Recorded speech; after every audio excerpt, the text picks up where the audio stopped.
Il giudice ha disposto il rinvio a giudizio per gli imputati delle due società di Serenissima Ristorazione e dell'altra società davanti al Tribunale Monocratico di Padova e verrà fissata la data d'udienza la prossima settimana perché il computer è in tilt.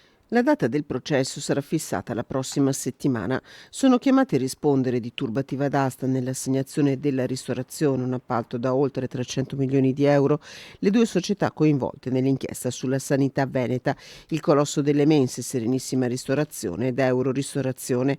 A processo Mario Puttin, presidente di Serenissima Ristorazione, il figlio Tommaso, e poi Giuliano Ongaro, Flavio Massimiliano Faggion e Carlo Ernesto Gardin, responsabili della seconda ditta coinvolta.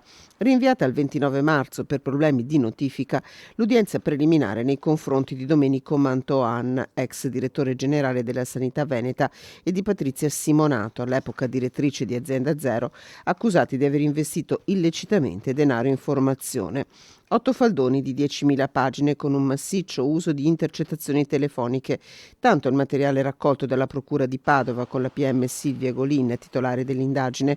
Nel corso dell'udienza preliminare si sono costituiti parte civile la Regione e Azienda Zero. Mentre sul piano dei ricorsi amministrativi il TAR e il Consiglio di Stato avevano ritenuto che l'operato fosse corretto, a fronte di una richiesta di rinvio a giudizio è un dovere istituzionale per l'ente pubblico esercitare l'azione civile per i danni subiti, perché questa gara dovrà valutare la pubblica amministrazione, ma dovrà essere possibilmente annullata all'esito di questo. Il dovere dell'ente pubblico in questo caso, essendoci un potenziale danno, era a tutela dell'interesse pubblico e della Regione sostanzialmente di costituirsi parte civile.